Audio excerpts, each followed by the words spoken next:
जय श्री कृष्ण। हर हर महादेव। जय माँ लक्ष्मी।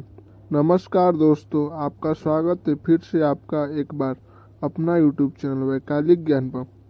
जी हाँ दोस्तों, जी हाँ माता बहन, आज की इस वीडियो में हम आपको जानकारी देने जा रहे हैं कि कौन सी स्त्री के भाग में पुत्र की प्राप्ति नहीं होती है और उनके भाग में पुत्र की प्राप्ति होती है तो क्यों उनकी जल्द ही मृत्यु हो जाती है, और कौन सी स्त्री विधवा जल्दी हो जाती है। इन सारे ज्ञानों को इस वीडियो में हम आपको कंफ्यूज दूर कर देंगे। जी हाँ माता बहन, जी हाँ दोस्तों, तो चलिए वीडियो में देर ना करते हुए हम वीडियो को स्टार्ट करते हैं।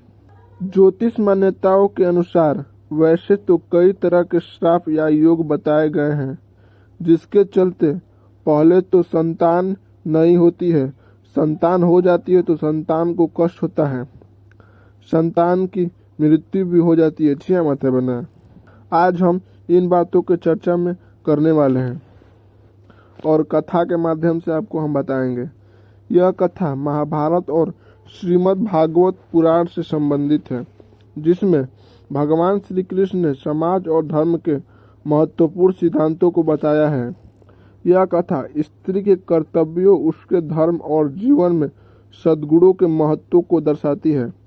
कथा के माध्यम से यह समझाया गया है कि कौन सी स्त्री के भाग में पुत्र की प्राप्ति नहीं होती है और इसका क्या कारण हो सकते हैं। तो चलिए हम इस कथा को यहीं से स्टार्ट करते हैं। एक बार भगवान श्री कृष्ण अपने प्रिय भक्त उद्धव के साथ धर्म के विभिन्न पहलुओं पर चर्चा कर रहे थे। चर्चा के दौरान उद्धव ने श्री कृष्ण से पूछा, हे प्रभु, ऐसा क्यों होता है कि कुछ स्त्रियों को संतान सुख प्राप्त नहीं होता है?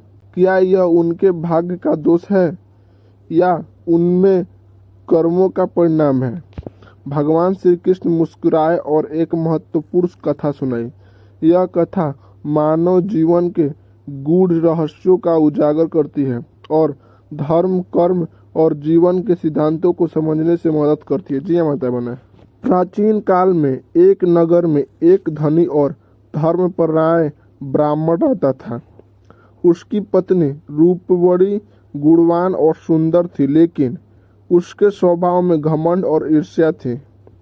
वह अपने पति के साथ पूजा पाठ और धर्म कर्म में तो शामिल होती थी, लेकिन उसका मन हमेशा दूसरों की बुराई करने और अपने धन व रूप का दिखावा करने में लगा रहता था।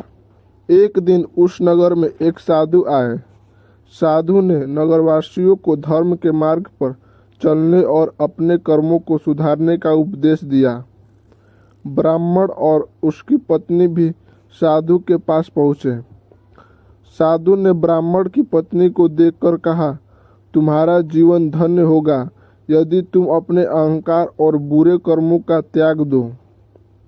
लेकिन वह स्त्री साधु की बात का मजाक उड़ाने लगी। उसने कहा, आप तो स्वयं भिक्षा मांगते हैं, मुझे क्या सिखाएंगे? मेरे पास सब कुछ है, मुझे किसी चीज़ का आवश्यकता नहीं। साधु ने उसे विनम्रता से समझाने की कोशिश की, लेकिन वह और अधिक अहंकारी हो गई।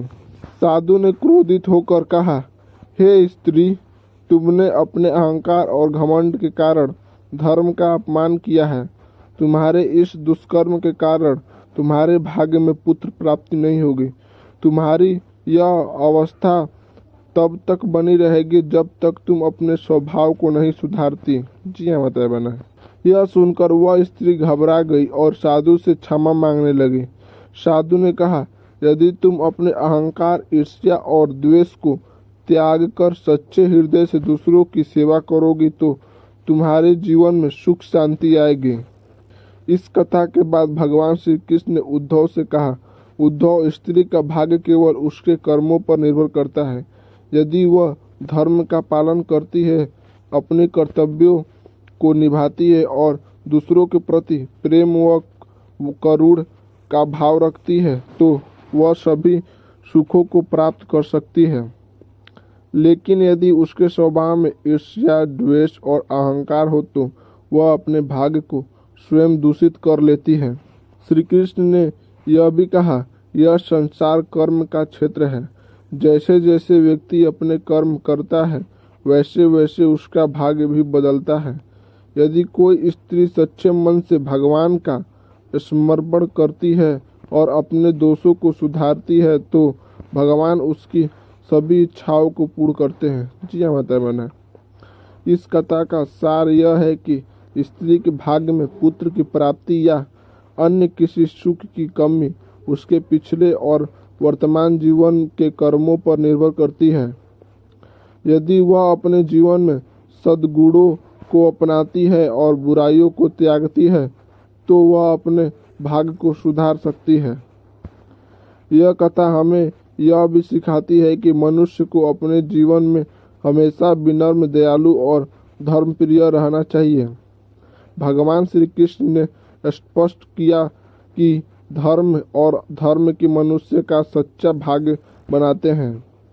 इसलिए हमें अपने जीवन में सदैव अच्छे कर्म करने चाहिए और दूसरों के प्रति करुणा का भाव बिल्कुल नहीं रखना चाहिए। इससे हमें और इससे लोगों को क्या शिक्षा मिलती है?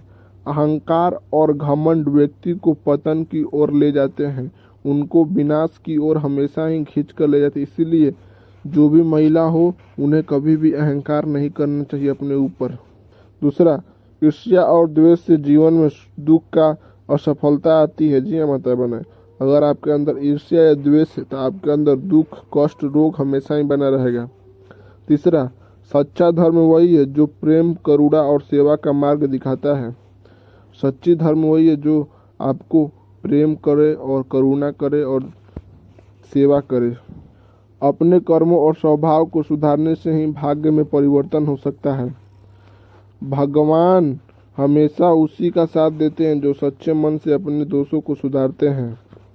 यह कथा मानव जीवन को दिशा देने और अपने कर्मों का सुधारने का प्रेरणादायक संदेश देती है। जी हाँ माता बहन, अगर इस वीडियो से आपको कुछ शिक्षा मिली होगी तो प्लीज़ वीडियो को लाइक कर दीजिएगा और आपको ऐसे ऐसे वीडियो डेली प्रतिदिन चाहिए तो चैनल को सब्सक्राइब कर दीजिएगा और बेल आइकन घंटी दबा दीजिए ताकि आपके ऊपर नोटिफिकेशन चला जाए। तो मिलते हैं नेक्स्ट वीडियो में। धन्यवाद माताएं बहनें।